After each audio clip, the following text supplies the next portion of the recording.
Hey everyone, thanks for tuning in to another Lunch and Learn.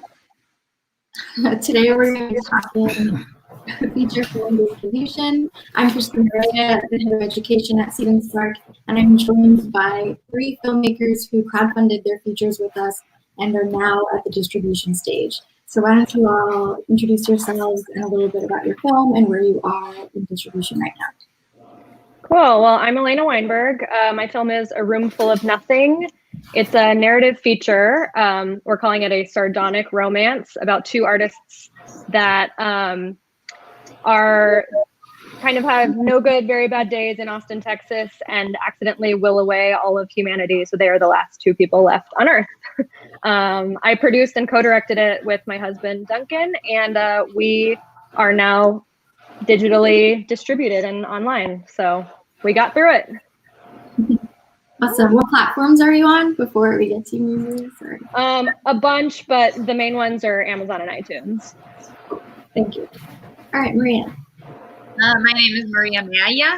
I am the writer-director of Bringing an Avocado, which is the story about a young family's experience of grief in the aftermath of a gun violence incident that leaves mom in a coma. We are currently finishing all of our deliverables to submit to our distributor. And in the process of ironing out the last piece of the contract. So because of that, I'm going to not name them. The dotted line hasn't officially been signed, but that should be happening in the next couple days. So we're excited. Great. Hi, I'm Moaz Solis. My movie is The Mentor.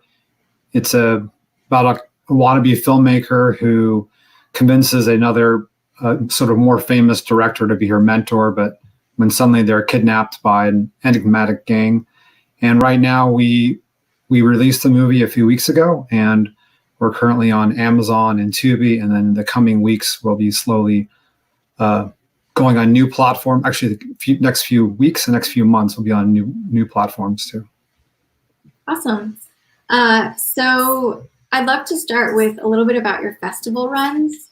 If anyone wants to chime in, we won't go in any specific order, but what was your strategy there, and if you had any specific goals and any learnings that came out of that? Was it helpful for finding your distribution specifically, or towards your strategy of your eventual distribution? I'll go. So our festival strategy was, we had one, but it happened completely differently than we thought it would. I think this was my first feature to take on the festival circuit. So as a person who really likes to have everything planned out, I thought I knew exactly where we were going, and then that's not what happened. So that was a learning experience for sure. But it did help us. We premiered at the Method Fest here in LA in March of 2019. And during that festival, we were approached by our sales agent, and we went with him after that. So it did help. Cool. Anyone else want to share anything? With The Mentor, our goal was always to get distribution before doing the festival circuit. And that was, and then if we didn't get distribution, then maybe the film festival circuit would help us. And we also cut short our film festival run because of COVID, and decided to release, a lot earlier. Who knows, we would have got into these festivals, but it didn't really matter because we got in, then we postponed, and the movie would have been out so much later.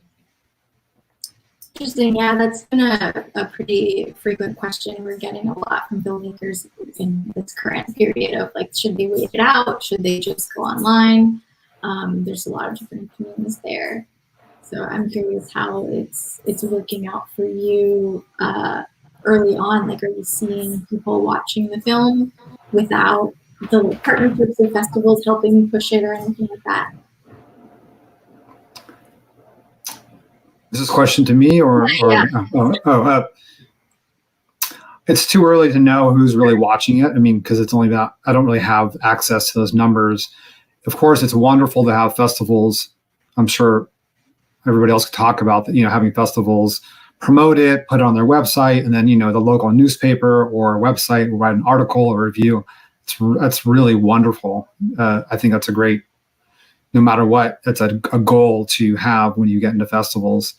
And, we didn't necessarily have that, at least not yet. I mean, there was our festivals we could get into even with distribution.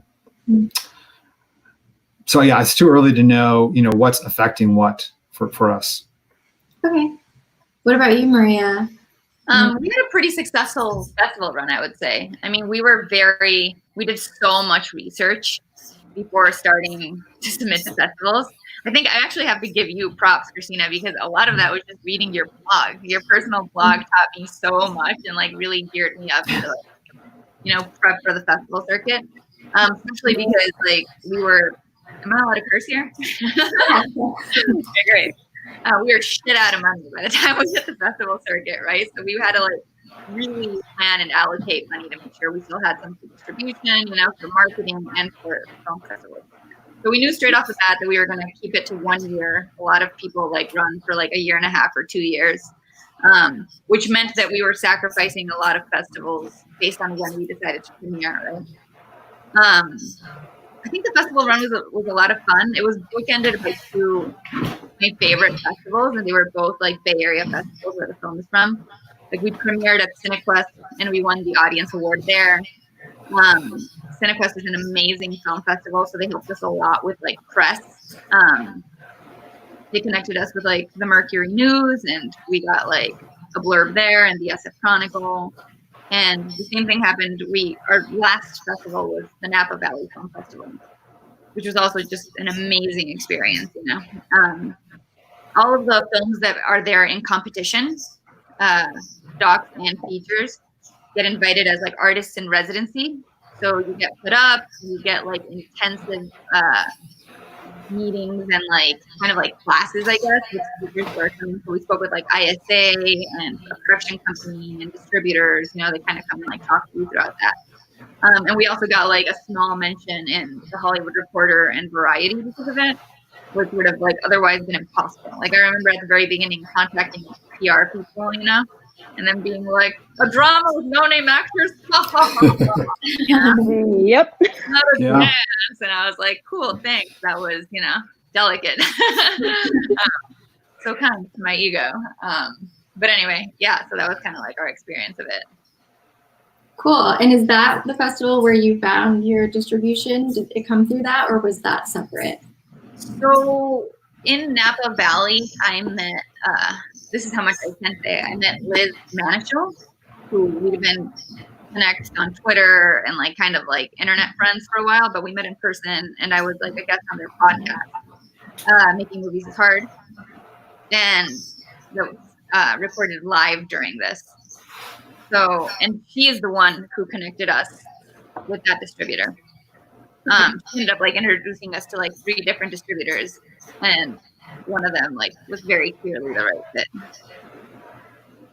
Cool. Okay. So thinking about working with distributors, I'm wondering if there was anything any of you were surprised by, maybe didn't prepare for, didn't expect, that maybe it was sprung on you in the process, especially the deliverable process. I know that is a headache, or even pleasantly surprised by. I think that's we teach a distribution workshop, and we're actually teaching one tomorrow at 1 p.m. ET, 10 a.m. PT.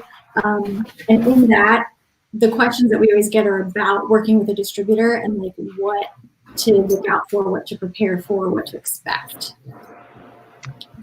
I mean, I think the deliverables thing is just the biggest. You can read. I mean, there's not a lot of literature online of what exactly you need for deliverables, but you can read like as much as you can, and then you start like putting it all together, and you're like, a chain of title is what? And I think we were pretty lucky in that our distributor, we went with Random Media, who has a label deal with 1091. So basically we're working with the Random guys who are very small, very personalized, and are like, we're really available for us to ask questions, and we're like okay with us being like, we don't know what we're doing, help. And they're like, this is what we want to do, we want to help new people. So that was really helpful. But yeah, there was a lot of like, I don't know what a chain of title is. Sure. I Yeah. would echo that sentiment for sure. When you get like the list of everything that you need, it's like a heart attack on a plate. You're like, here you go. Yeah. Yeah. After reading it, I was like, I have to QC my film 3 more times. Yeah. Oh no.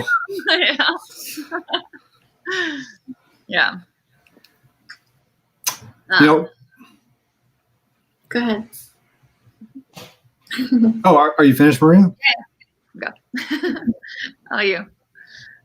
I was just going to say our movie was in post-production about 9 months longer than maybe it should have been, or whatever happened. And so that definitely gave me time to maybe to look everything over, or at least be emotionally prepared for the list and to better understand it. We did look at it beforehand, but even in pre and production or in production or whatever, for me, I would read something and I'd be, I understand that, right? I understand what the chain of title is, or I got that, and then it comes along, you're like, did I really understand it? Do I have to go back to my lawyer? That kind of stuff. For me, it was a big, just more of a learning process in post, but it gave me a lot of time to, actually it wasn't much time, but it gave me more time to process everything. Well, we do have some questions in the comments. One person asked about working with a PR company. Did any of you work with a PR company? And if so, before festivals or after? No, you go. Go ahead. We hired a PR agent for our festival premiere. She was wonderful. She was really helpful.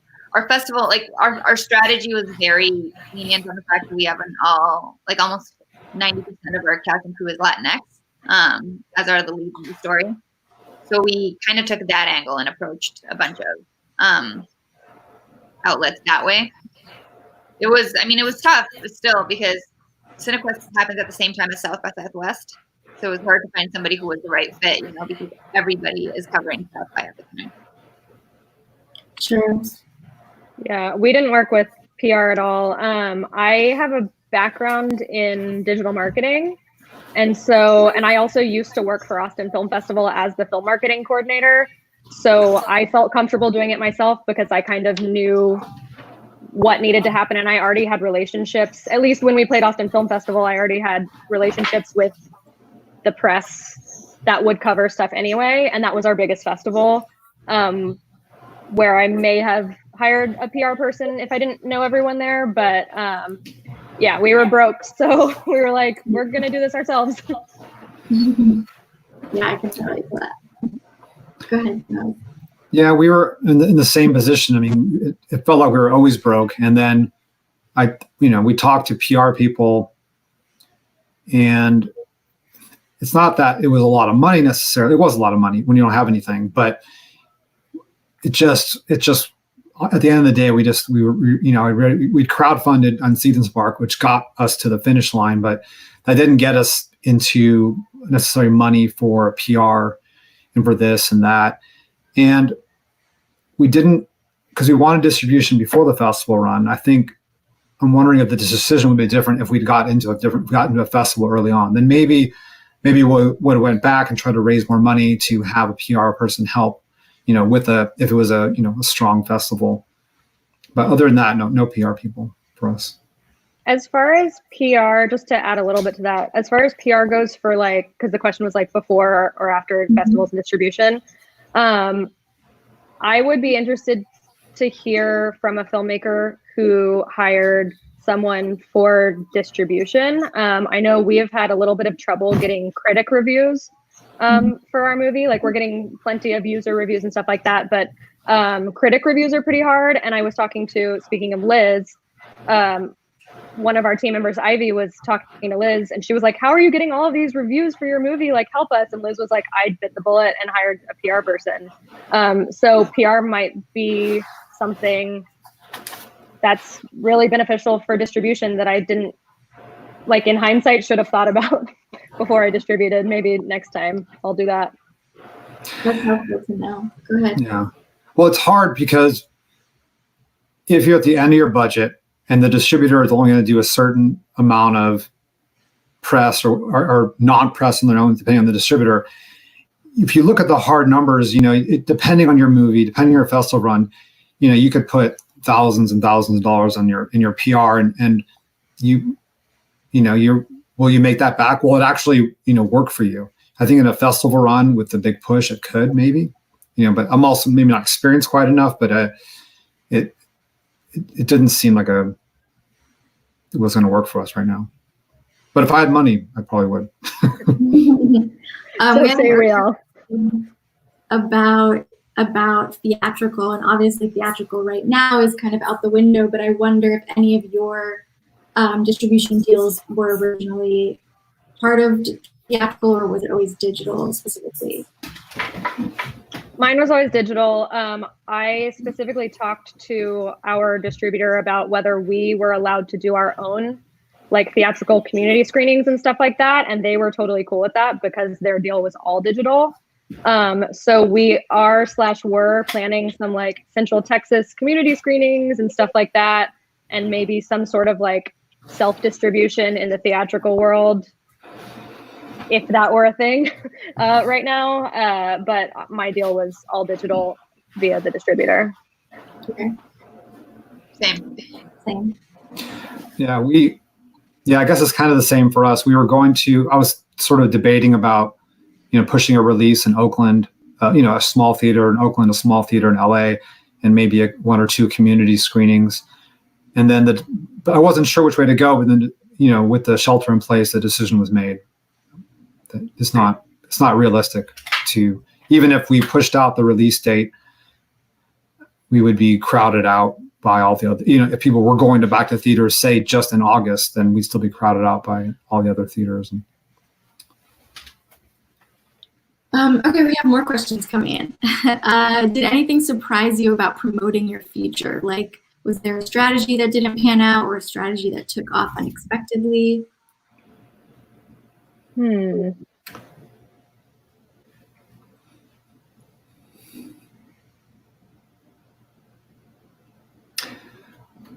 For me, I mean, we're sort of. Did you? I'm sorry. Did you say something? No. I just said I don't know.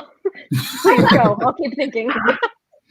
Right. It's early, so with the studio the distributor that we went with, we're a little bit we're in charge of our own marketing and promoting, and then they magnify that and they mirror that, and then so for me, it's a really interesting learning experience, going over the marketing, going over the the press, and just doing everything you can to try and get your movie out, to try and get reviews, user reviews, critical reviews, and getting maybe more used to social media marketing. I'm trying to think of anything that's surprising though. Are you all mostly for your marketing relying on social media, or like what's your main method of marketing? I would say almost entirely social media and email for our email list that we have now. Same. Yeah. I think one of the surprising things for us was how much our poster took off. Like anytime we had our poster designed by a local artist, and it was beautiful. And I mean, I knew that I thought it was beautiful, but it's like my movie. But anytime that I posted it anywhere, like people were really drawn to it. We got a lot of questions about it. When we sent it out to our mailing list, it was the most reactions I had. Like everything we sent out, including the trailer, the premiere announcement. It was the poster that people were mostly attached to. So I'm actually talking to them. I'm trying to work with the artist to see if we can make some more promo images in the design that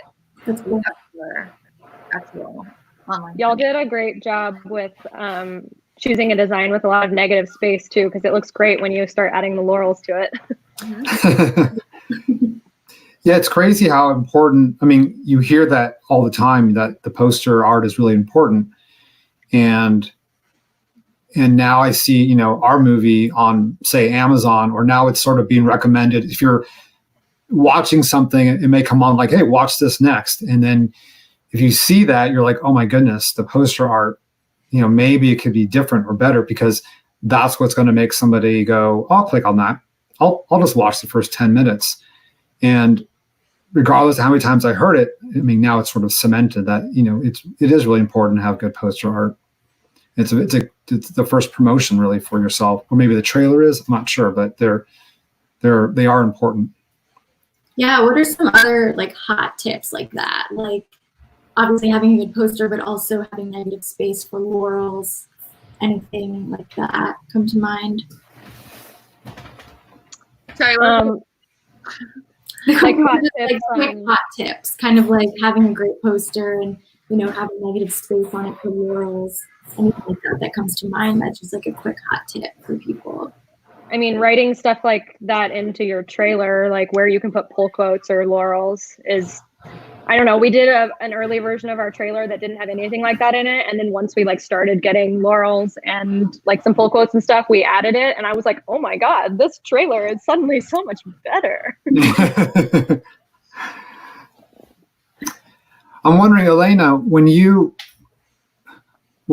something that I always think about is I'm wondering if I should have put live people in my poster. And I know we both have posters that are I guess drawn out in a way. They look like they don't have the our actors on them necessarily, the real pictures of them.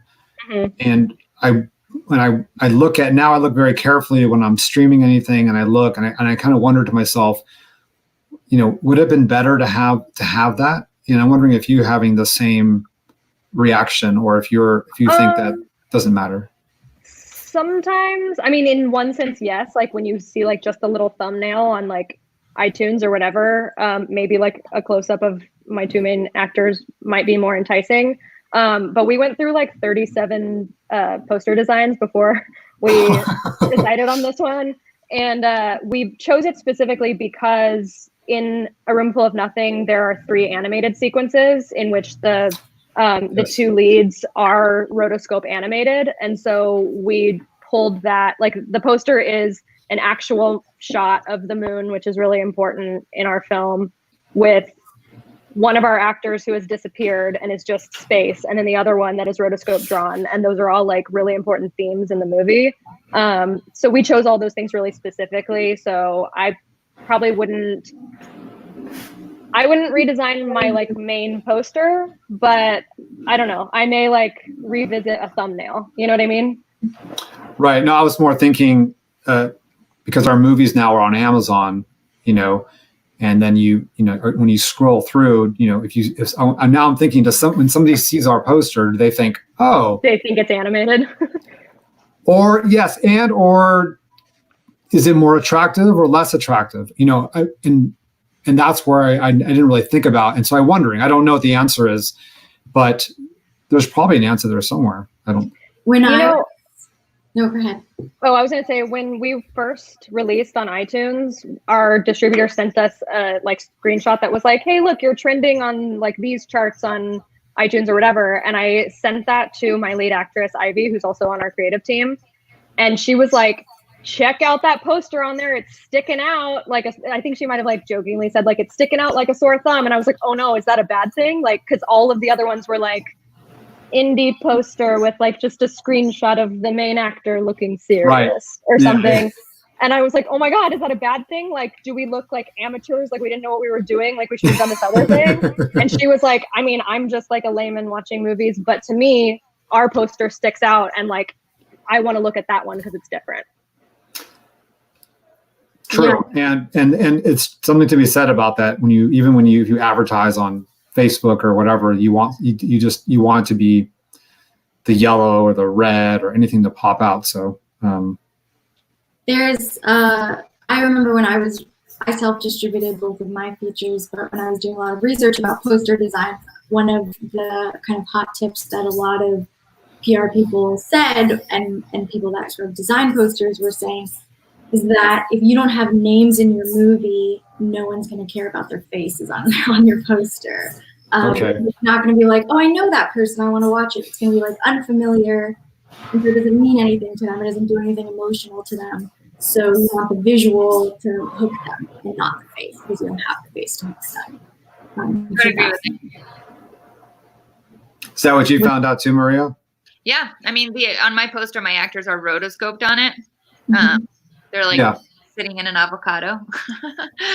But yeah, I agree with that. I mean, I feel that way as a viewer, you know, if I'm scrolling through posters and I don't know any of the people on it, and it's just like somebody's face making an expression. I'm like, I don't know what this is, you know.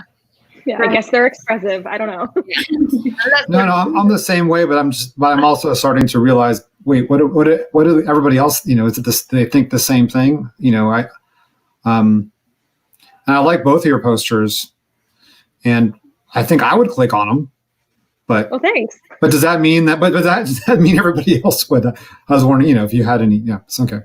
But I mean, that's like the thing that goes all the way back to the beginning of crowdfunding with Seed&Spark, and like really defining your audience and figuring out, like, does it matter if everyone would click on it, or does it just matter if like the people who would like your movie would click on it? Yes, and yes, certainly. And then it also would affect any reviews you get. If people, right? You know, people love horror, and they click on your movie, they might not be, you know, yeah, exactly. You want them within your style and genre. One thing that we did with my last campaign for my feature was send out different poster options to our crowdfunding supporters and let them choose their favorite, and then kind of finalize the design based on the favorite one. Nice. And it was like really engaged with. And so I recommend, if you've crowdfunded, for anyone who's watching, really use your audience that's helped make this movie. They're really invested, and they're obviously your audience because they paid for it. So they're the best like test audience for that. Right. And Maria, I haven't seen your movie. I tried looking for it, but it's obviously not out yet. Mm-hmm. And I watched Elena's movie, but in the end, thank you. It was very nice, by the way, and wonderfully directed. Really. But in the end, I was like, whoa, like the Seed&Spark just kept coming and coming, and I mean, I didn't have that many supporters, but to have, you know, any amount of supporters, whether it's like 100 or I'm not sure how much you had, like 400, I don't feel like a lot, or how much you had, Maria, but yeah, to use that base to ask, and it's wonderful. Yeah, I mean, Maria and I were both really lucky to participate in the Hometown Heroes rally, the inaugural one back in 2017. So we are both lucky to have like 2,000 plus people on our Seed&Spark lists, which not all of them engage with me anymore, but like the people who really care do. Yeah. So we have some more questions from the audience. Martin asked on Facebook, what's step one in approaching or tapping distributors, and what do you need to provide or pitch? What's that first step? Well, my cat would like to answer that question. You know what first? No, go ahead. Oh, no, go ahead. I'm fine. I was just going to say, we did not approach any distributors. Like, Glenn approached us after our first festival, and we like did research on him, and then he helped us find our distributor. So I'm bowing out of this question. So we were introduced to everybody that we talked to by a third party. I mentioned Liz was one of them, and then there was like a couple other friends who were like, oh, let me connect you with this person and see if it's a good fit. So there was already kind of like that, you know, trust of being introduced by somebody that the distributor was already familiar with. There is like a list on Dear Producer of all of the distribution companies, and it tells you how they want to be reached out to, if at all, you know. So that list exists. That's a great list. Try to find it and post it in the comments when I'm not actively participating in this. So come back to this feed later. I'll post it for you. But yeah, that shows like there's a handful of distributors that are okay receiving cold calls. A lot of them would prefer to be reached out to either by your sales agent or your lawyer, you know. But it gives you a lot of information regarding who, like how many films they put out a year, what they're looking for. Some of them don't like drama at all. You know, it breaks down every distribution company like that, you know, and it helps you kind of just find which ones would you be a good fit for anyway. We started off with that list just to narrow down. And then the next thing we did was watch the movies, right? Like do research on what stuff those companies were putting out there. I would say not as much from like the people I've talked to. It's like the deeper you get in everything that's distribution land, money in Hollywood, the weirder people get, you know?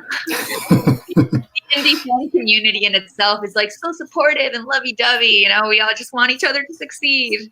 But the deeper in the trenches you go with anything that's like money, marketing, and all that stuff, people get like fucking weird. I don't know, like what trees they're falling out of, you know? So I think it's really important to do research, you know, research on who you're dealing with, what those deals looked like, you know, try to like contact filmmakers that have worked with them and ask them on what their experience is like. That's the advice I would give. Yeah, I mean, Glenn approached distributors for us, but when we started, he was our sales agent and producers rep. When we were deciding whether we wanted to work with him, we did that exactly what Maria's saying. Like we went to filmmakers who had worked with him before and like asked like really what is it like working with him before deciding to do it. Cool. Yeah.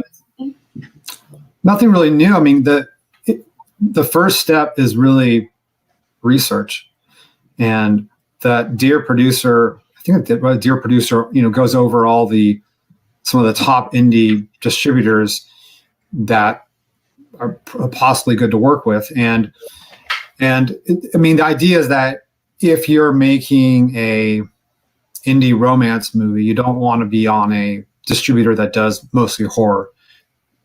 And it's important because that distributor may still want you. They might be like, oh, we're expanding our catalog. And then you have to make a decision of like, well, why would I, you know, what is that a good idea or not a good idea? So, and then you would research each distributor. Some distributors are more, you know, widespread, and, you know, and then you have to maybe have somebody help you think about your movie, because you may look at A24 and be like, oh yeah, my movie fits perfectly in their what they do. And that's might not be true. And then you have to go back and look, how does Gravitas want to be approached? Is it through a producer's rep? Is it through producer representation, or they want to be just send it to them directly, or what festivals they go to, you know, and then you have to just you can narrow it down, you know, just, I guess the first step is I'm not saying anything new. The first step is research and research and research. And then I think the second step for me would be to actually talk to people. You know, if somebody makes a recommendation, that's kind of a big deal. Yeah. There's another question for you, Moaz, asking about how you got your movie on Prime, if you did that through your or self-uploaded. That was through our distributor. You broke up for a second, Christine. I'm sorry. Did you get your film on Prime through your distributor, or did you self-upload? Someone asked. No, the movies through Indie Rights, and Indie Rights is considered a studio, so they are able to. You don't have to be a studio, by the way, to get on Amazon Prime. You can do it yourself. I have a friend who did it himself, and actually a few friends. But in this case, yeah, the distributor will, you know, get all your movie and your trailer and everything else that they need, and then they'll put it on the different platforms. And then, you know, and ideally you'll get on a curated platform versus a non-curated platform. But that's a bit harder to do, obviously. You know, it's like, oh, I got myself on Netflix or whatever. You know, that's a curated platform, or Hulu or Showtime, wherever. You know, but your distributor should be able to handle that and put that up there. Cool. Yeah. To also kind of add to that, I have 2 features that I self-uploaded to Amazon. So you can do that yourself, and I would recommend for your own distribution to just know the difference between the platforms that allow you to self-upload versus the ones that need an aggregator or a distributor, because you could be potentially negotiating some platforms not be in the deal so that you can go direct and get all of the back end instead of going through your middle person. But that is just kind of, it's all about the negotiation and who you're partnering with. Wait, are you saying that you don't have to go through? Potentially, yeah. You don't have to for Amazon. Right. Yeah. But then you might not get, if it's important to you, you might not get in the 60, you know, we're released in 60 English speaking territories and countries. And I don't know enough if that's easy to do if you're just do it yourself. And then I also don't know, you know, how it's promoted if you do it yourself versus, you know, maybe you're a studio. Sure.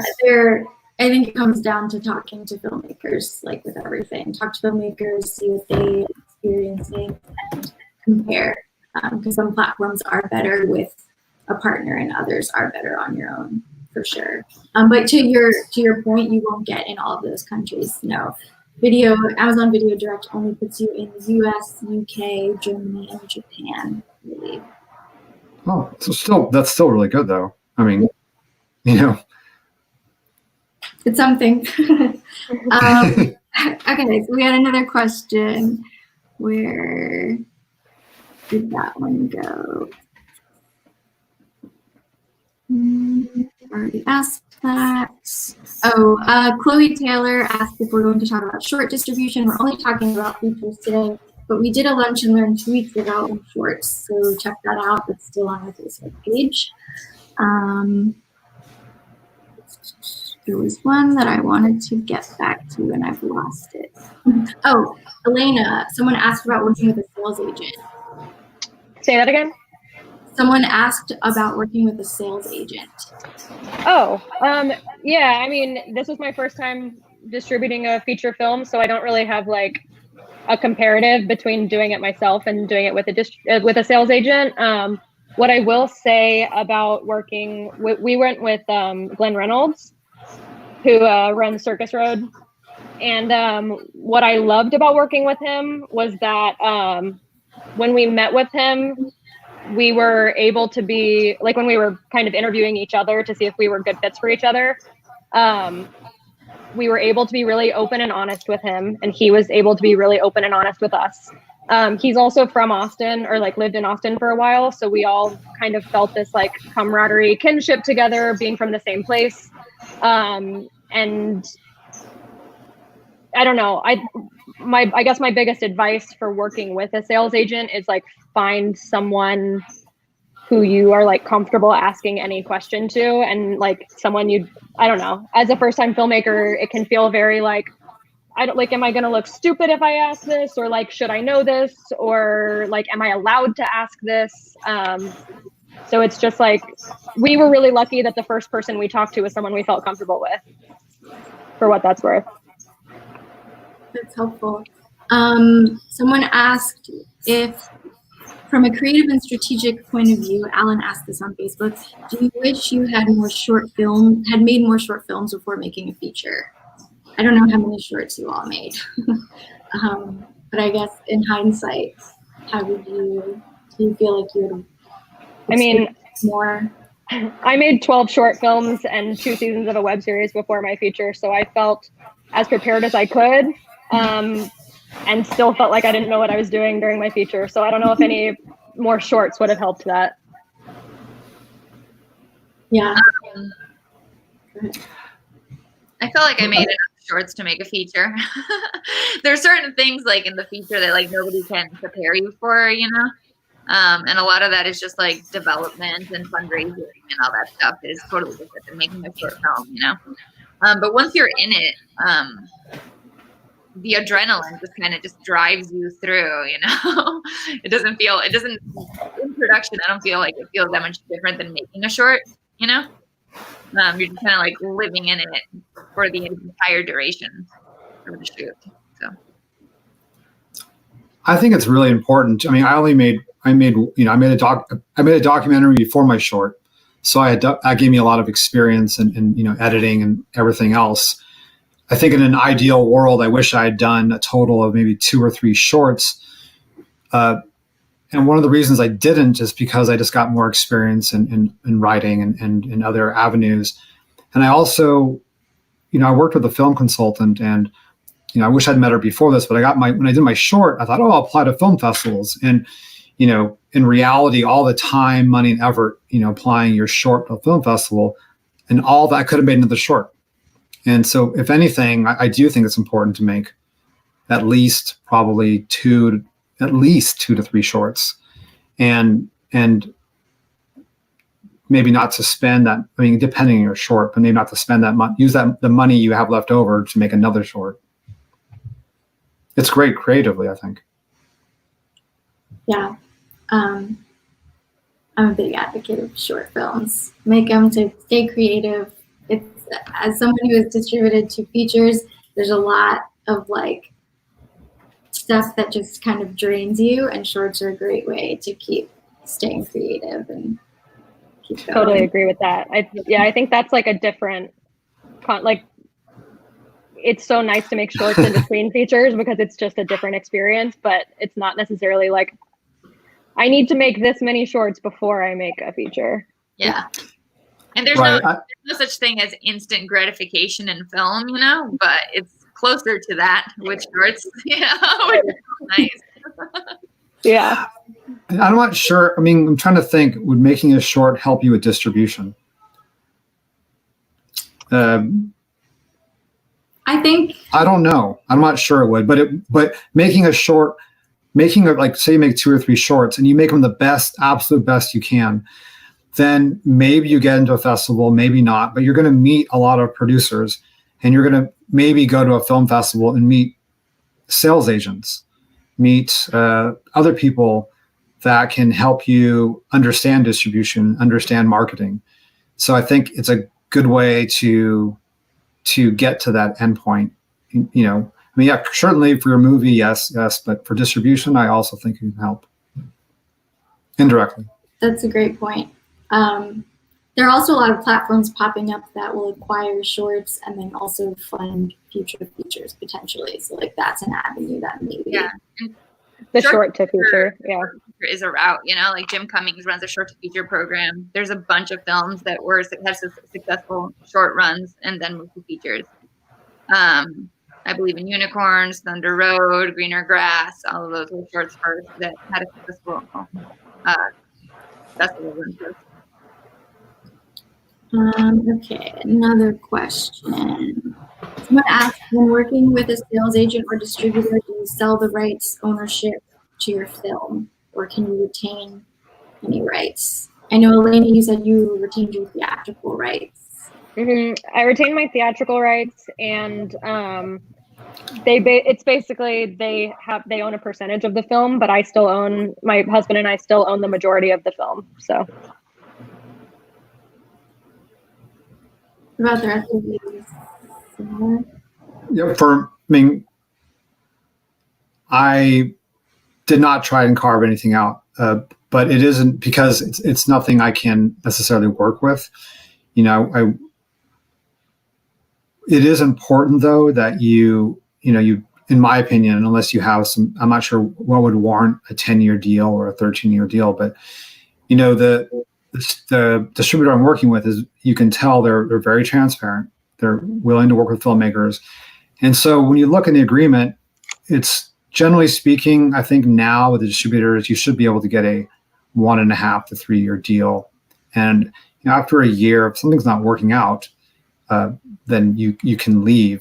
You know, I'm not sure. I'm trying to think what would be positive to carve your own rights out. I mean, theater, of course, because then you can put all your energy there and it's promotion for everything. Totally. Other than theater, depending on how much you spent on your movie, I'm trying to think of a good reason. I can't think of a good reason to carve out. I mean, regional, if you have more pull somewhere than anywhere else, right? Like my film has a lead actor from Bolivia and I'm from Bolivia. So I have way more resources to get that like screened in Bolivia than a distributor in the US would. So definitely regional. I'd also I think about it more as like renting out the rights to your film than selling them, because you do get them back, you know? And what Lauren is right. It's like now, especially for streaming with so many more platforms available and so many more distributors, it is really easy to get a shorter deal, you know, which I think gives us all a little bit more peace of mind. Maria, did you carve out Bolivia for yourself? Not entirely. This is one of the things that I'm still figuring it out. Okay. Yeah. Sorry. We have a question about trailers. Did you cut your own trailer, and did the distributor make a new one, or did they use yours? We cut our own trailer and they used ours. Same. We cut our own. Yeah. Cool. A lot of places though will do their own trailer. they'll charge you for it. I mean, I'm not saying charge you, but depending on your deal, they will maybe use that as an expense. Yeah, we worked with our distributor on like key art and stuff like that, and we submitted stuff to them, and they gave us notes that we could like take or leave. Nice. Like luckily their notes were very small. Like, what if we put a shadow under the moon? You know, like things like that. Then we were like, sure, that makes it pop more if that makes you happy. So I don't have like a ton of experience with like if the distributor wants something completely different than what you have given them. But I mean, if that's the case, that maybe might not be the right distributor for you. Good point. Any other questions out there? We've got another 12 minutes or so. Anything you all want to share? Any kind of advice that comes to mind for people navigating this for the first time?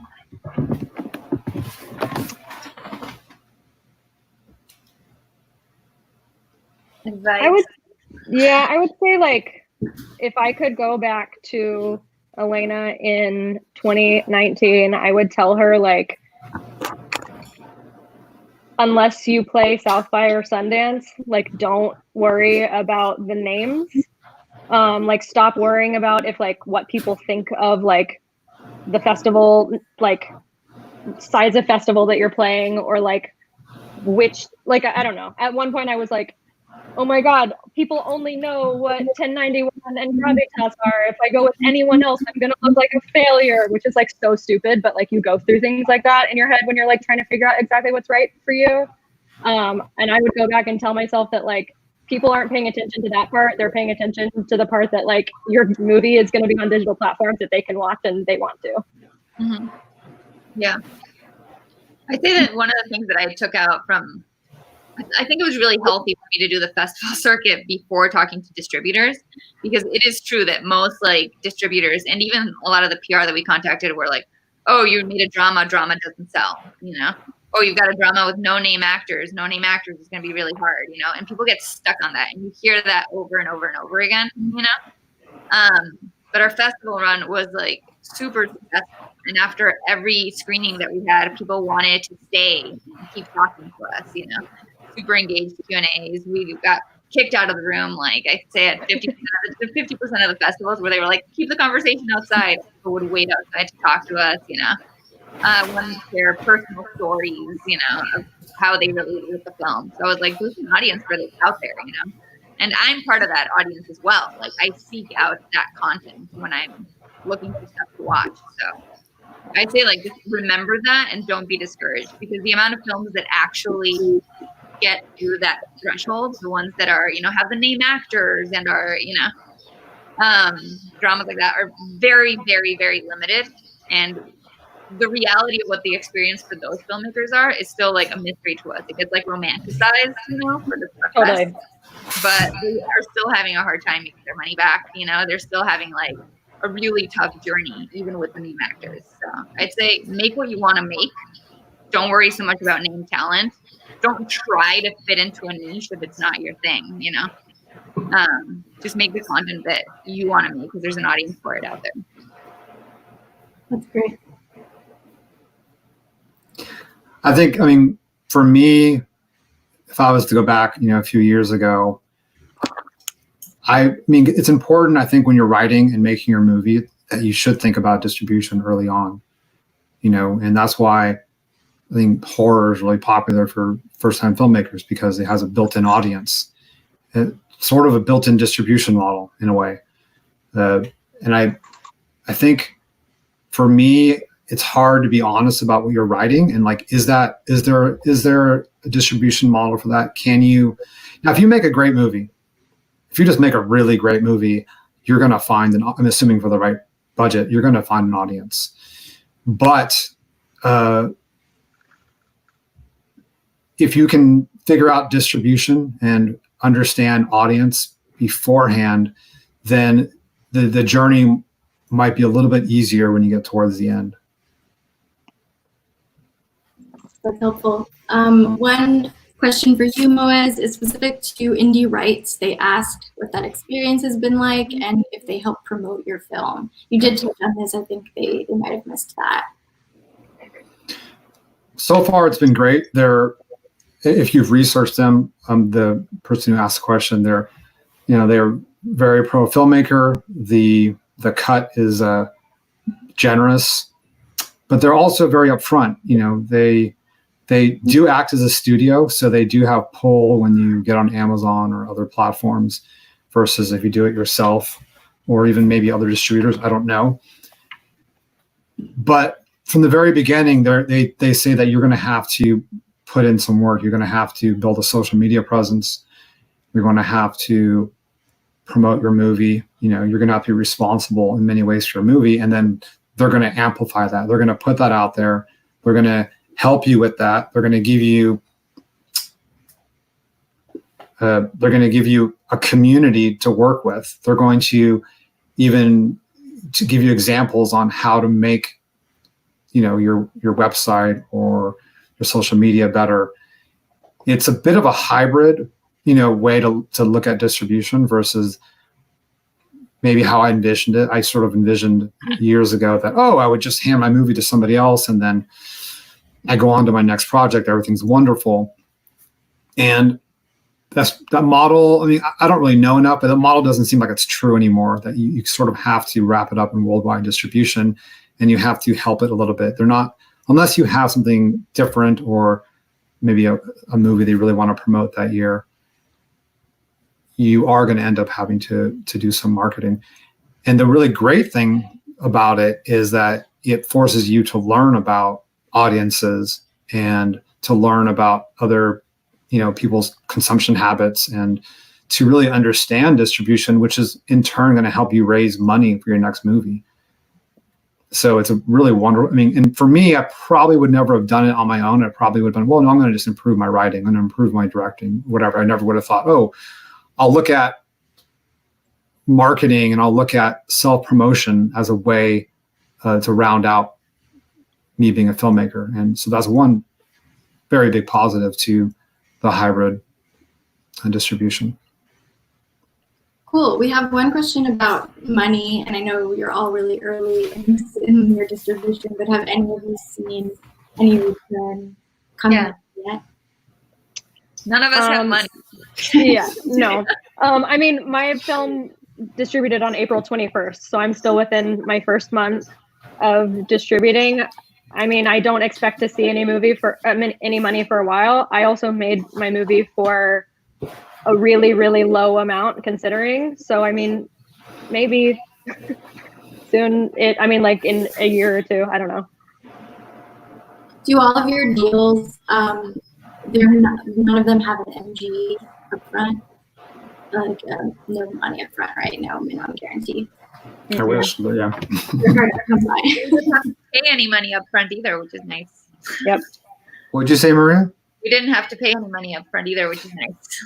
And you know what? That's interesting because, in talks with other distributors or sales agents, sometimes they'll charge you for QC or they'll charge you for a trailer or charge you for expenses.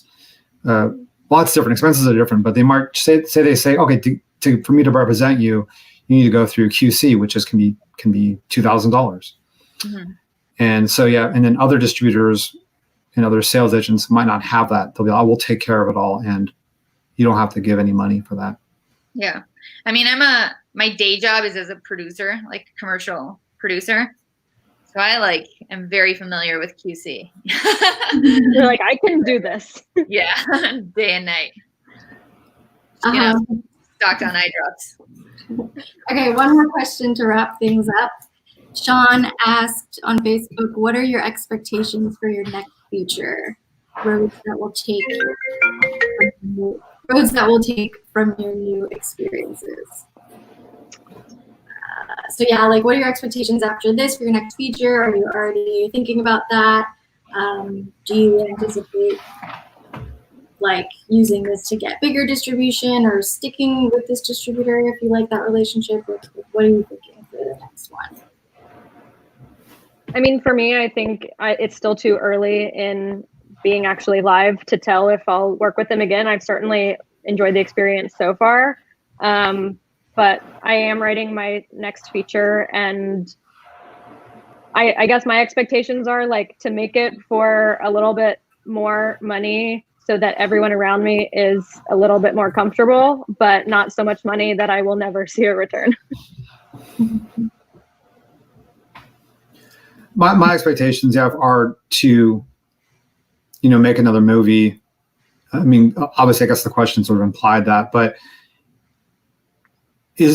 for myself is to understand my audience better, is to understand whatever screenplay I'm writing or finishing up, or my next screenplay is to think carefully, maybe not when I'm writing it, but at some point about, is it just out there, or can I raise, if you can think about distribution, I think you can think about raising money, and which is sort of what all of us will have to do unless somebody comes out of nowhere and says, oh, well, we'll raise money for you. So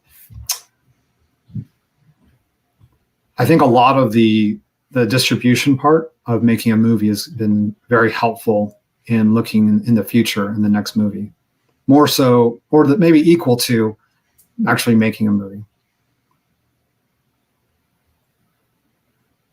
Cool. Any last things to add, say to people before we wrap up this discussion? It's okay if not. Making movies is fun and it's hard, and do it if you want to. Exactly. That should be our reason for all of these, everything we ever do. Making movies is fun and hard. Well, thank you for joining us, and thank you to Elena, Maria, and Wes for sharing your experiences. You should totally find them on social media and become friends with them. And we're gonna pull them off now, and I'm just gonna plug a few things that we have going on. But thank you guys again. We'll see you all. Okay, so tomorrow I'm teaching a distribution workshop, and it is really like full from traditional distribution all the way through innovative new spaces for self-distribution. So you should totally check that out. It's at 1 p.m. ET, 10 a.m. PT. We posted a link in the comments. We'll do that again. It's free. Totally come. And Friday, we have a really cool session in our creative sustainability sessions that is with Mark Duplass. He's going to be choosing 3 creators to go live with him, and he's going to help each of them crack something creative about their projects. So if you didn't RSVP for that, you can find that event right in the comments as well. I definitely recommend RSVPing because we send you some cool, unique offers in a follow-up email that you only get if you RSVP. That's it for this week for our Lunch and Learn. We'll be back next week talking to some filmmakers who have pivoted into audio dramas. And we'll also be talking about how maybe you can do that during this time of being locked up, unfortunately. And also just like some cool tips on podcasting in general. So we hope to see you then. Thanks.